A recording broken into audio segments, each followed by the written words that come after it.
Senhor Jesus. Ó Senhor Jesus, Senhor Jesus, oramos ao Senhor. Fala conosco nessa noite. Senhor, precisamos da Tua palavra. A palavra que é viva e eficaz. Ó Senhor Jesus, nos lava, Senhor, com a Tua palavra. Nos cura, Senhor, aquilo que nós precisamos nessa noite. O Senhor se dispensa para cada um de nós. Ó Senhor Jesus. Amém. Senhor Jesus. Nós estamos na mensagem 5 do Alimento Diário, que é uma mensagem sobre o livro de Efésios. Nós estamos vendo uma série de 4 mensagens sobre o livro de Efésios. Começamos na semana passada, essa é a segunda e ainda teremos mais 2, né? E eu quero aproveitar essa oportunidade, né, que nós estamos nessa sequência sobre o livro de Efésios, e falar com os irmãos, né, a respeito da vontade de Deus, do plano de Deus, né? Então, o irmão Dong tem falado bastante para nós a respeito do avião da economia de Deus. Os irmãos já ouviram falar? Que é... Quais são os livros, né, que compõem esse avião da economia de Deus? Gálatas, que é a fuselagem. Efésios e Colossenses são as asas. A pista é Filemon, que é o amor. E o nosso objetivo qual é? Filipenses. Então, assim, ruminando essa palavra, né? Não sei se é o caso dos irmãos, mas às vezes nós entramos profundamente nessas mensagens e cavamos e tiramos preciosidades, né? Mas muitas vezes a gente começa a ficar meio perdido de como conectar uma coisa na outra. Então vamos aproveitar que nós estamos na segunda mensagem de 4 sobre o livro de Efésios, né, do estudo das epístolas de Paulo. E eu queria conversar com os irmãos a respeito da economia de Deus para começar essa mensagem. O que é a economia de Deus? A economia de Deus é aquilo que Ele quer. É o plano de Deus, a vontade de Deus. Então, uma pergunta que eu quero fazer para os irmãos de introdução. O que Deus quer? O que Deus quer? Deus quer um reino. Deus quer um reino. Deus quer um homem. Deus quer o homem. Então, essa pergunta é importantíssima para nós, cristãos. Nós que estamos vivendo a vida da igreja, temos uma vida com Deus, nós precisamos saber o que Deus quer. Qual que é o objetivo de Deus?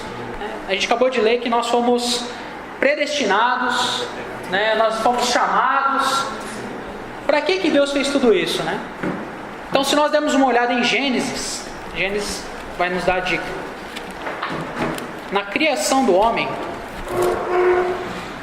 capítulo 1, versículo 26 fala assim: também disse Deus, façamos o homem à nossa imagem, conforme a nossa semelhança.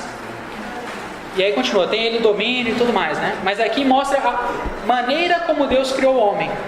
Foi segundo a imagem e semelhança de Deus. A imagem diz respeito ao exterior, né? A parte externa. E a semelhança diz respeito à sua densidade interior, né? O homem com uma mente, uma vontade, uma emoção, né? Com consciência, o espírito. Então nós fomos feitos, irmãos, iguais a Deus. A sua imagem e semelhança. Daí, se a gente olhar em Gênesis 2, 18,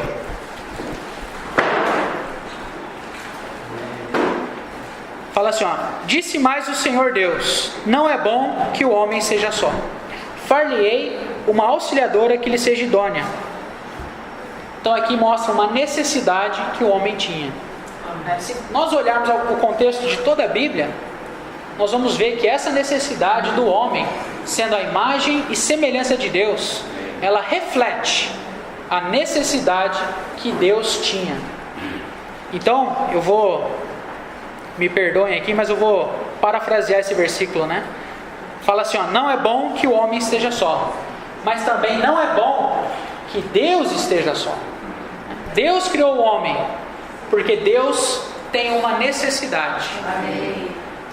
Agora, eu estou falando que Deus estava só, né? Que Deus não queria estar sozinho. Como que Deus está só? Se antes de criar o homem já tinha anjo, já tinha arcanjo, já tinha querubim, Deus já tinha até inimigo. Como que Deus estava só?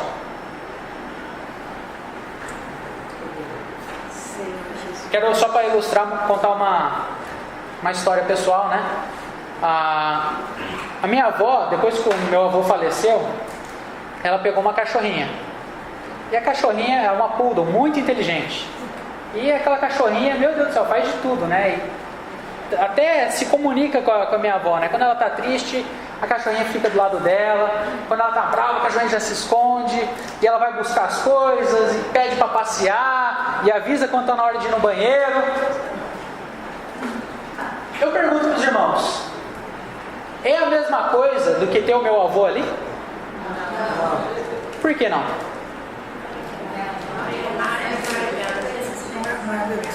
Não é a mesma espécie, né? Porque não tem a mesma vida que a minha avó tem, né?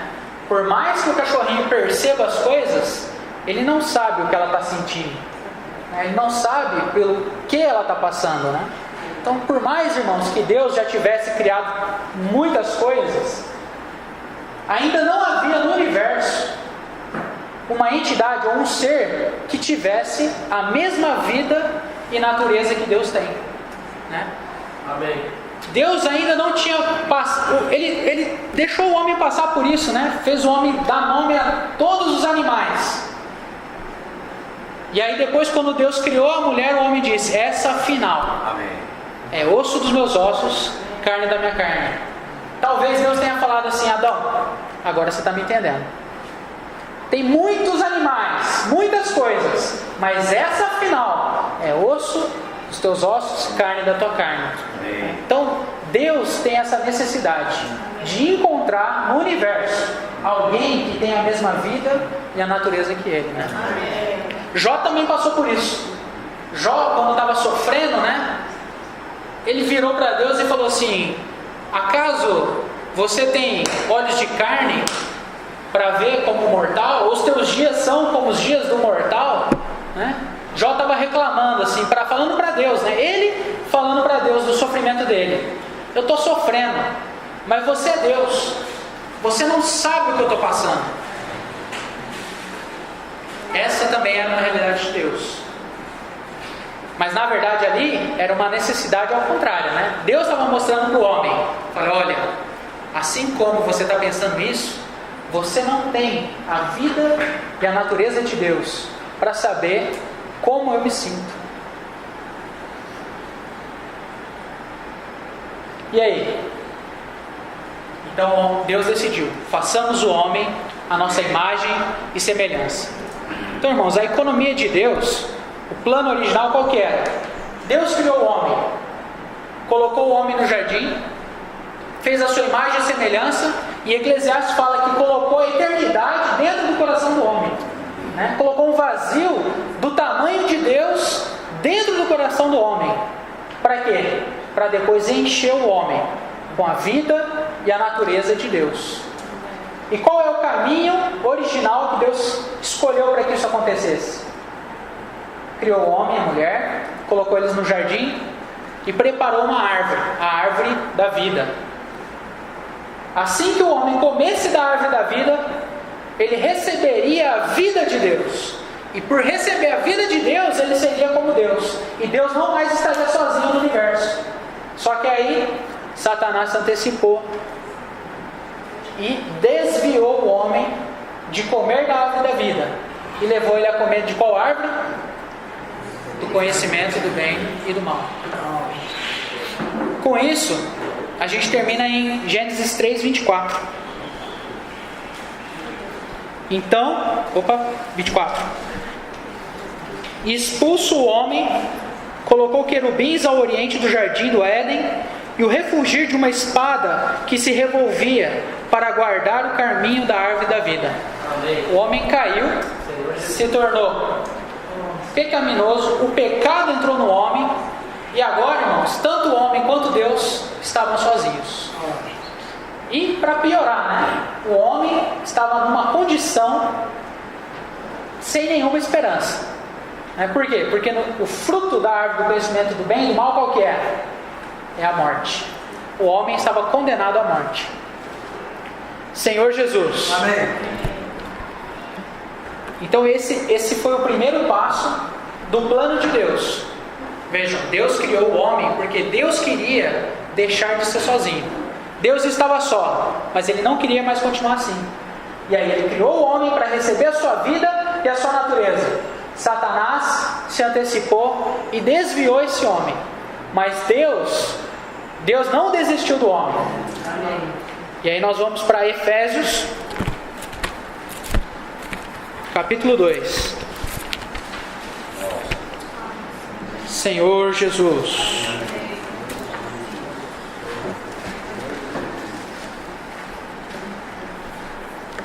Bom, primeiro vamos falar dessa condição do homem, né? O homem agora ele estava sozinho, sem Deus, morto em seus delitos e pecados, né? Sem esperança, né? E no mundo. E aí? Fala aqui no versículo 2. No capítulo 2, na verdade, vou ler o versículo 4, fala: mas Deus, sendo rico em misericórdia, amém, por causa do grande amor com que nos amou. Nós acabamos de cantar um hino sobre o amor de Deus, né? Por causa do grande amor com que nos amou, e sendo rico em misericórdia, estando nós mortos em nossos delitos, nos deu vida juntamente com Cristo. Pela graça sois salvos. Então aqui fala de uma outra maneira. Deus, a árvore da vida agora ela está fechada, né? com a espada flamejante que se revolvia, né? E que guardava. Deus precisou achar uma outra maneira de buscar o homem. E essa outra maneira foi através do seu único filho, Jesus. Deus enviou Jesus, que se encarnou, teve um viver humano perfeito, sem nenhum pecado, e então ele foi à cruz e morreu pelos meus pecados e pelos seus pecados, né? E em Cristo, em Jesus, toda a nossa culpa, todo o nosso pecado foi crucificado. Amém. Senhor Jesus. Amém. Por isso que fala aqui, né, que pela graça sois salvos. O que você fez para ser salvo? Nada. Foi pela graça. Amém. Quem fez tudo foi Jesus. Amém. Jesus é o nosso Salvador. Amém. Foi através de Jesus que nós recebemos a salvação. Amém. Então, muitas vezes a gente fica olhando para a nossa situação, né? Puxa, eu pisei na bola, eu briguei com a minha esposa, e agora, né? Você também? Eu também. que eu vou fazer? Não sou mais digno, né? Afina logo. A questão aqui, irmãos, não é a nossa condição. Aqui em Jesus mostra, através da graça, que não importa onde você está, não importa a condição que você está, e não importa o que você fez, nem o que você deixou de fazer, né? O que importa receber a salvação por meio de Jesus. Em Hebreus, não vou ler, mas fala que Ele nos abriu um novo e vivo caminho, né? Por meio do seu sangue, né? Foi nos aberto um novo e vivo caminho. Então, irmãos, isso aqui fica um alerta para nós, né? Às vezes a gente quer ter a semana perfeita. Não sei se vocês já tiveram a semana perfeita, mas você lê a Bíblia todos os dias, você ora todos os dias, você lê o alimento diário, você ora com a sua esposa, não briga com a sua esposa. Como é que você chega na reunião? Cheio de moral, desanimar jamais, né? Irmãos, o que eu quero dizer é que até mesmo nessa situação, a sua base não é o que você fez, nem o que você deixou de fazer. A sua base é o sangue de Jesus. A nossa base é o sangue de Jesus. Senhor Jesus. Por outro lado, se você não teve a semana perfeita, se você não leu o alimento diário todos os dias, não leu a Bíblia todos os dias, não orou todos os dias, e ainda por cima, né? 5 minutos antes da reunião, o que eu fiz? Briguei com a minha esposa. Ainda assim, a minha base qual é? É o sangue. Senhor Jesus. Ó Senhor Jesus. Então, agora eu quero ler aqui desde do versículo 1 do capítulo 2, né? Esse aqui é o cenário, irmãos. Fala assim, ó: Ele nos deu vida, estando vós mortos nos vossos delitos e pecados, nos quais andaste outrora, segundo o curso deste mundo, segundo o príncipe da potestade do ar, do espírito que agora atua nos filhos da desobediência, entre os quais também todos nós andamos outrora, segundo as inclinações da nossa carne, fazendo a vontade da carne e dos pensamentos. E éramos, por natureza, filhos da ira. Veja, você foi criado para receber a natureza de Deus e se tornar filho de Deus. Mas olha a situação em que a gente foi parar. Éramos, por natureza, filhos da ira, como também os demais. E aí Deus reagiu. Mas Deus, sendo rico em misericórdia, por causa do grande amor com que nos amou, e estando nós mortos nos nossos delitos, nos deu vida juntamente com Cristo. Pela graça,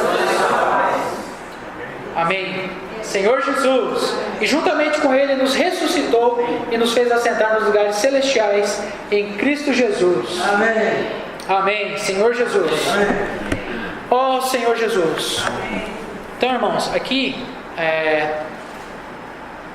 como que nós acessamos essa salvação? Em Romanos, capítulo 10, nos fala, né? Por meio de invocar o nome do Senhor, nós temos acesso a essa salvação. Infelizmente, às vezes, a gente, pelo fato de ter o hábito de invocar o nome do Senhor, que é algo positivo, muitas vezes o nosso invocar ele vai ficando um pouco mecânico, um pouco sem realidade. E às vezes até a incredulidade nossa, né? Fala, puxa, mas só de invocar eu já sou salvo, né? O que eu quero chamar a atenção para os irmãos é que o invocar, irmãos, depois que o homem foi expulso do jardim do Éden, quando nós invocamos o nome do Senhor, nós estamos chamando Deus para dentro do nosso espírito. Deus criou o nosso espírito para receber Ele mesmo, né? Quando nós invocamos, nós estamos cumprindo aquilo que Deus mais queria ao ter nos criado. Essa é a realidade de invocar o nome do Senhor. Quando nós invocamos o nome do Senhor, nós estamos tocando naquilo que dá o maior prazer da vida de Deus, que é se misturar com o homem. Quando nós invocamos o nome do Senhor, Deus não está mais sozinho. Nós, por um lado, somos salvos, mas por outro lado, agora a vida e a natureza de Deus estão sendo acrescentados em nós. Ó Senhor Jesus! Então invocamos o nome do Senhor, cheio de realidade. Ó Senhor Jesus! Ó Senhor Jesus! Senhor Jesus! Amém, Senhor Jesus! Ó Senhor Jesus! Amém. E aí nós voltamos para Efésios capítulo 1, que é o que nós lemos, né? Bendito o Deus e Pai de nosso Senhor Jesus Cristo, que nos tem abençoado com toda sorte de bênção espiritual nas regiões celestiais em Cristo, assim como nos escolheu nele. Quem que é nele? Cristo. Assim como nos escolheu em Cristo antes da fundação do mundo, para sermos santos e irrepreensíveis perante Ele. Vou ler até aqui. Então, irmãos, aqui Paulo está mostrando toda essa realidade disso que eu conversei com os irmãos, né? Então, o livro de Efésios, ele vai narrando toda a intenção de Deus, o amor de Deus, né? Qual é o motivo de Deus ter nos escolhido, o motivo de Deus ter nos salvado, o motivo de Deus ter nos criado. É o amor de Deus, né? Porque Deus estava só, e agora Deus nos ama, Ele nos criou e Ele nos quer para si. Amém. E aí fala aqui, antes da fundação do mundo, para sermos santos e irrepreensíveis perante Ele. Então, irmãos, agora que nós recebemos a vida e a natureza de Deus, qual que é o próximo passo? Para sermos santos e irrepreensíveis perante Ele. Amém. Senhor Jesus. Amém. Vamos falar um pouco sobre a santificação agora. O que é santificação? Hã? Ser separado, né? Santo é separado, certo? Sim, santo é ser separado. Mas esse santo aqui não é só o santo de ser separado, né? Esse santo aqui, ele é separado, de uma forma assim, separado do comum, diferente do comum, né? Então, Deus, ele é separado daquilo que é comum, daquilo que é natural. Então eu pergunto para os irmãos, como que nós vamos nos santificar? Qual material eu posso usar? Muito obrigado. Qual material eu posso usar para me santificar, uma vez que eu sou caído, uma vez que tudo foi corrompido pela queda do homem e tudo se tornou comum, natural? O sangue? Não, o sangue é para salvação, para redenção. A santificação é pela vida de Deus. A vida e a natureza de Deus são santas, são separadas, diferente do comum. Então a maneira de nós nos santificarmos é a vida de Deus entrar em nós. Amém. Então, irmãos, essa é a salvação de Deus para nós, né? Por um lado, nós temos a salvação do pecado, né? Nós caímos em pecado, nós caímos na desobediência, nós somos corrompidos, nós cometemos pecados, e para isso nós temos o sangue de Jesus, que resolve o problema do pecado. Então, só para traçar uma linha para os irmãos, né? O plano original de Deus era ter alguém com a sua vida, com a sua natureza. Daí ele criou o homem, para o homem receber a sua vida e natureza. O próximo passo aqui seria o homem comendo da árvore da vida, recebendo a vida e a natureza de Deus e tendo a vida eterna. Pronto. Só que essa linha aqui foi corrompida. O homem caiu, né? E aí veio Jesus. Jesus veio até nós para nos salvar e fazer a obra do quê? De nos levar de volta à reconciliação com Deus. E agora, por meio de Jesus, nós podemos receber a vida divina, e essa vida divina entrando em nós vamos ter a vida e a natureza de Deus, e aí nós vamos ter a vida eterna. Então perceba, irmãos, que a salvação de Jesus, vou dar um exemplo para ficar mais claro. Vamos supor que nós estamos indo para São Paulo. Daí, no caminho de São Paulo, eu pego uma saída e me desvio desse caminho. Essa é a queda do homem. Eu estava rumo a São Paulo e me desviei. E agora? Aí veio Jesus. Jesus é o retorno. Vai me levar de volta para o caminho a São Paulo. Certo? Só que, irmãos, o nosso objetivo não é ficar dando volta no retorno, não é verdade? O retorno é importantíssimo. Sem ele, jamais chegaríamos no nosso objetivo final. Mas o objetivo não é ficar desviando. Vou colocar assim, né? A gente peca, tem o sangue. Peca, tem o sangue. A gente peca, tem o sangue. Não preciso mais me preocupar, agora eu tenho sangue. Infelizmente, irmãos, muitos irmãos nossos, né, no cristianismo espalhado pelo mundo, eles pregam somente o retorno, né? Chegou no retorno, agora você foi salvo, né? Mas eu pequei, não tem problema, volta aqui, nós vamos ser salvos de novo. Puxa, pequei de novo, não tem problema, volta aqui, nós vamos, né? Irmãos, toda vez que você pecar, fica tranquilo, o sangue, ele é poderoso para te lavar. Por favor, irmãos, não planeje pecar. Mas, espontaneamente, né, o pecado, quando o homem caiu, entrou na nossa carne. Se você não fizer nada para não pecar, naturalmente você vai pecar, né? É que nem se a gente fechar aqui a Betânia, deixar tudo limpinho, organizado, voltar daqui 6 meses, vai estar limpinho, organizado? Não. Se você não fizer nada para manter isso aqui limpo, vai ficar sujo. Assim é o pecado, irmãos. Automaticamente o nosso corpo está programado para pecar. Nós vamos cair, mas aí nós temos o sangue, né, que pode nos limpar. Mas o nosso objetivo não é ficar nessa vida. Qual que é o nosso objetivo? Chegar a São Paulo. O que é São Paulo? É o reino. Amém. Nosso objetivo é o reino. Amém. O que tem no reino? No reino tem a união de Cristo com a igreja. O reino é quando finalmente Deus vai ter a realidade de estar unido com o homem. A realidade de não estar mais sozinho no universo. De ter alguém com a mesma vida e com a mesma natureza. Alguém que Deus pode dividir a sua vida. Deus pode dividir a sua natureza, as suas ansiedades e o seu governo. Amém. Então, irmãos, é só para a gente ter. Eu dei uma desviada só para a gente. Vou pegar o retorno aqui, né? Então, irmãos, isso precisa estar claro no nosso coração, né? Nosso objetivo, irmãos, é crescer em vida. Para entrar no reino, nós precisamos que essa vida de Deus entre em nós. E aí nós vamos o quê? Crescendo essa vida de Deus dentro de nós. Até o ponto dela expurgar, tirar todo esse elemento caído, satânico de dentro de nós, né? E aí vai ser só a vida de Deus. Esse é o processo de santificação. Amém.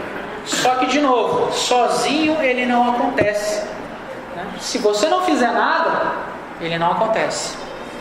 A salvação, o retorno, né? A gente se perdeu, e agora? Alguém fez o retorno, não dependeu de você.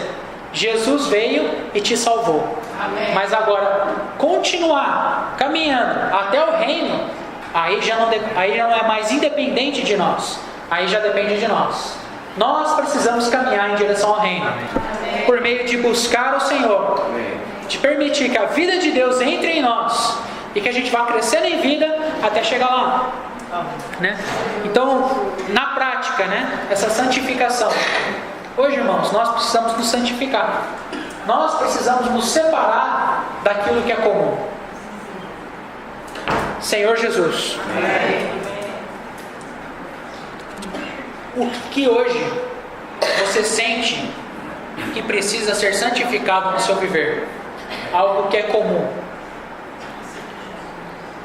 A gente que está acompanhando, né, alguns irmãos e torcendo pelos irmãos e também sendo ajudado por outros irmãos, a gente ouve algumas coisas que nos deixam muito preocupados. Uma delas é a seguinte frase: toda vez que você pensar ou falar essa frase, eu peço ao Senhor que você acenda o sinal vermelho. A frase é: o que tem de mais? Ah, mas o que tem? Todo mundo faz isso. Sabe por quê? Porque em nós tem algo chamado consciência. Deus colocou a consciência em nós para nos auxiliar, para nos governar, né, em direção à santidade. Toda vez que você se desvia um pouquinho, a sua consciência, e aí você negocia com ela. Ah, mas o que tem? Né? Todo mundo vai em festa. Eu vou também porque eu gosto da música, mas eu não vou me envolver com essas coisas. O que tem só aí? Tem problema? Tem problema? Não tem problema, né? Então, bebidas alcoólicas. O que tem de mais? Qual que é o problema? Todo mundo, é comum, não é? Um namoro antes do tempo, para os jovens, né? O que tem? Normal, está tudo sob controle. Sob controle. Essas coisas, irmãos, são perigosas, né? Eu, por um período na minha faculdade, eu estudei a Bolsa de Valores. E aí eu fui até uma bolsa, uma corretora, né? E ver como é que era. E os princípios que eles me passaram lá é o seguinte: para você não se dar muito mal, você tem que usar algo que eles chamam de relação ganho-perda. E a relação que eles usavam naquela corretora era de 3 para 1. O que significa isso? Eles faziam uma análise. Eu vou fazer um investimento, eu posso ganhar ou perder. Agora vamos ver, se eu ganhar, eu vou ganhar quanto? Ah, eu vou ganhar X. E se eu perder? Se eu perder, eu vou perder 1/3 desse X. Então, se eu ganhar, eu ganho 3 vezes o que eu investi. E se eu perder, eu vou perder uma só. Então é uma boa operação. Vale a pena entrar. Por quê? Porque mesmo que eu perca 4 vezes, Se eu ganhar uma, eu já estou no 0 a 0. Entendeu? Então é um dispositivo de proteção. Por que eu estou falando isso? Com relação à santificação. O que tem de mais? Faz uma análise. O que você vai ganhar com isso? E o que você pode perder com isso? Né?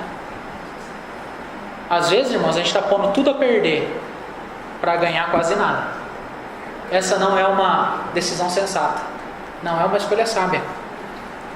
Não é o que Deus quer para você. Deus nos chamou para um viver santo. Amém. Para nós sermos santos assim como Ele é santo. Amém. Por meio de receber a vida divina dentro de nós. Que o Senhor possa realmente brilhar a sua luz para cada um de nós. Né? Não tem um conjunto de regras. Não tem uma apostila. Seria até mais fácil se tivesse, né? Falar, ó, pode fazer isso, não pode fazer isso. E aí a gente se mata para conseguir fazer o que pode e não fazer o que não pode, né? Mas, irmãos, Deus colocou em nós a unção. Quem nos ensina a respeito de todas as coisas, e nós não temos necessidade que ninguém nos ensine nada, porque a unção em nós é verdadeira e não é falsa, é a unção que nós recebemos dele, né? Então, irmãos, vamos ter um viver sensível à nossa unção interior. Senhor Jesus. Ó Senhor Jesus. E com relação a isso,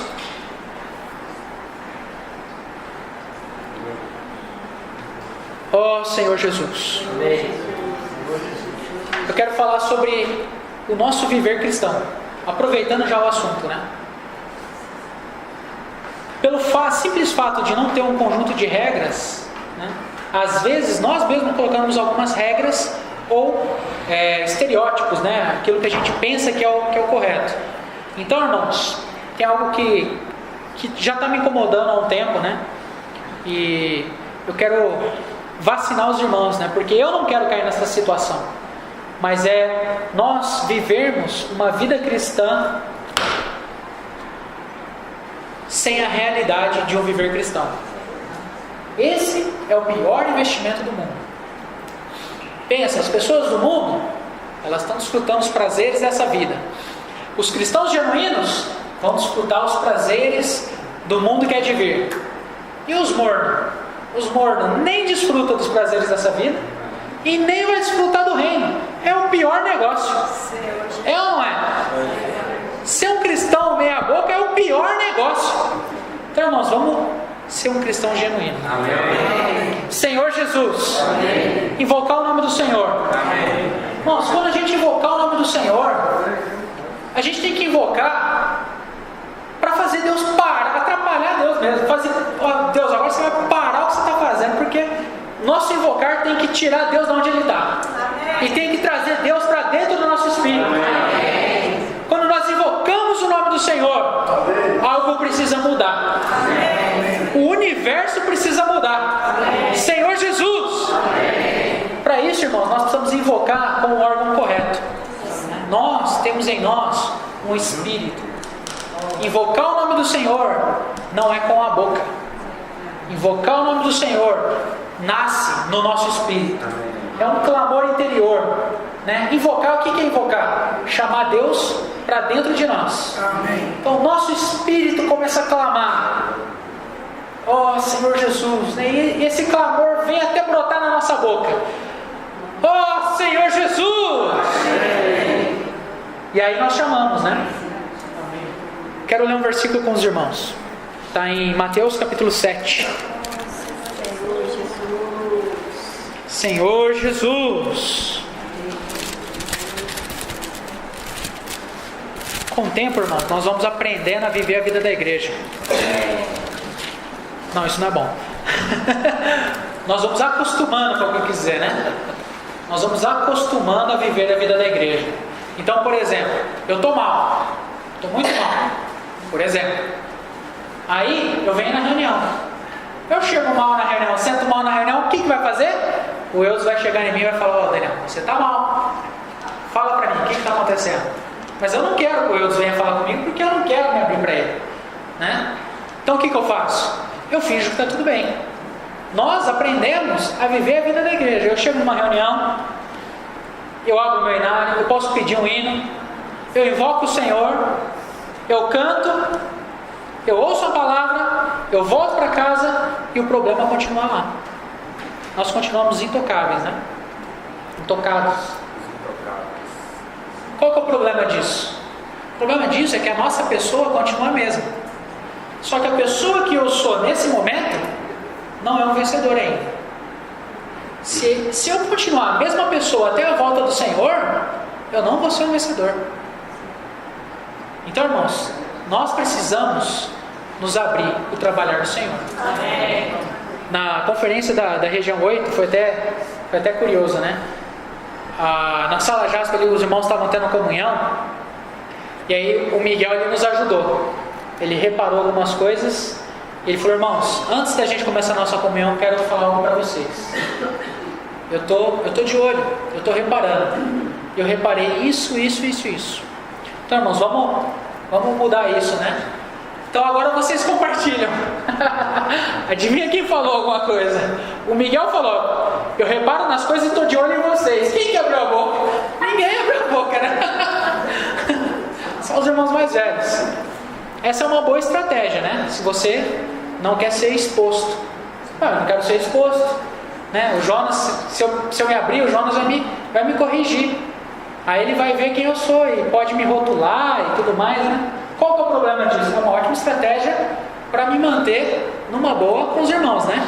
Mas qual que é o problema disso? A pessoa que eu sou hoje, ela é um vencedor? Se for, irmão, continue assim. Se você acha que ainda não é, então, irmãos, clamo aos irmãos. Não se escondam, irmãos. Não tenham medo de se expor e de se abrir. De novo, não procure errar. Não faça de propósito. Mas não tenha medo de ser exposto pelo Senhor. Por quê? Porque isso vai trazer luz para você. E aí você vai diante do Senhor. Você pode orar e ser iluminado. E assim você vai crescendo em vida. Crescendo em vida. Até que um dia você se torne um vencedor. Senhor Jesus. Olha o que fala então Mateus 7,19. Os irmãos podem ler.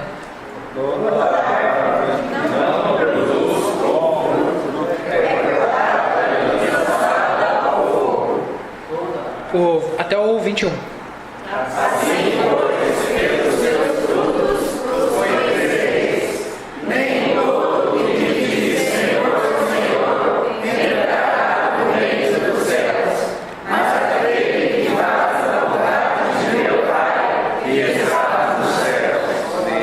Tá vendo, irmãos, como é verdade? Nem todo que diz Senhor, Senhor entrará, né? E o 22 é ainda mais forte. Deixei para eu ler porque muitos naquele dia hão de dizer-me: Senhor, Senhor, porventura não temos nós profetizado em Teu nome? E em Teu nome expelimos demônios? E em Teu nome não fizemos muitos milagres? Olha só. Então lhes direi explicitamente: nunca vos conheci. Apartai-vos de mim, os que praticais a iniquidade. Ó Senhor Jesus, que o Senhor nos livre, irmãos, de cair num viver de aparência, né? Que quando nós invocarmos o nome do Senhor, possa ser de todo o coração. Ó Senhor Jesus, nós precisamos ter essa realidade, né? Invocar com o nosso espírito, vivermos no nosso espírito, buscando a santificação, né? E quando eu falo espírito, irmãos, não é só na comunhão, né? Invocar o espírito, invocar o Senhor, está na comunhão, mas nós também precisamos exercitar a nossa intuição e a nossa consciência. Amém. Quando a sua consciência te tocar, não haja de maneira leviana. Vá diante do Senhor. Ore ao Senhor, né? Busque diante do Senhor. Ó Senhor Jesus. Amém. E em Colossenses 3, para finalizar agora,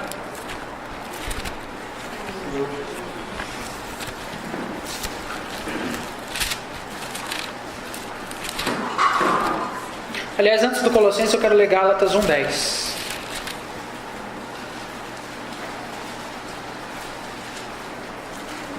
Fala assim, ó: porventura procuro eu agora o favor dos homens ou de Deus? Aqui Paulo está falando, né? Ou procuro agradar a homens. E nós, irmãos? O que nós fazemos? Nós procuramos o favor dos homens ou de Deus?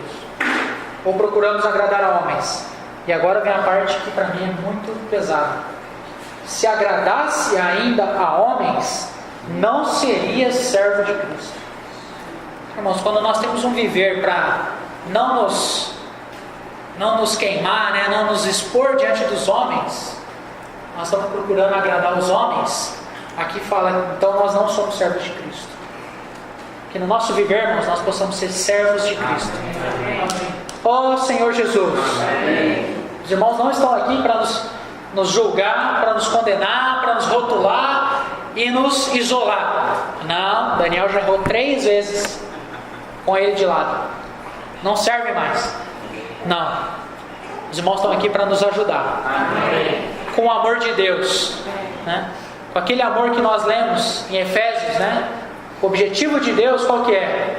É não estar mais sozinhos. E os irmãos estão aqui para nos ajudar a ser esses que vão estar junto com o Senhor no seu reino. E agora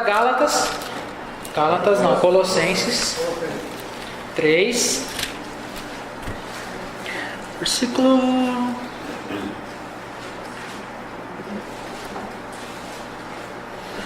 Eu vou ler a partir do 22. Aqui Paulo está falando para aqueles que estão trabalhando. Então Paulo vai falar para aqueles que estão trabalhando como que eles devem trabalhar. Trabalho secular, tá? Não é o serviço na igreja. Mas olha só, até para esses, olha o que ele fala. Servos, obedecem tudo ao vosso Senhor segundo a carne, não servindo apenas sob vigilância, visando tão somente agradar a homens, mas em singeleza de coração, temendo ao Senhor.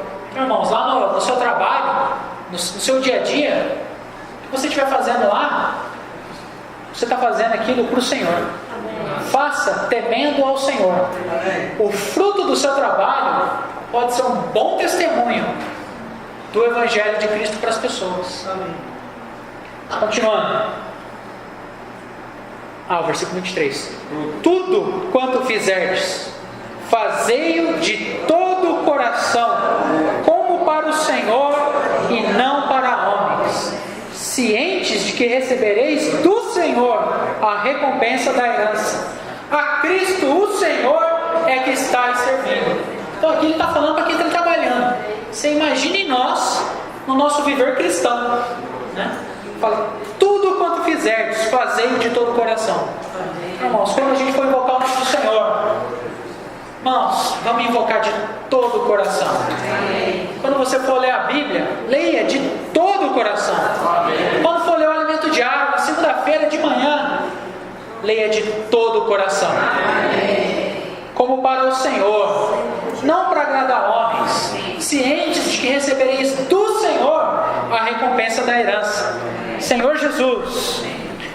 Bom, irmãos, era esse o meu sentimento para essa noite, né? Que realmente nós possamos ter a realidade do livro de Efésios, né? Que nós possamos ser incluídos no livro de Efésios, que fala sobre a economia de Deus, o que Deus quer, né? Resumindo, o que Deus quer? Deus quer você. Amém. Irmão, Deus quer você. Ó Senhor Jesus. Amém. Aleluia. Amém.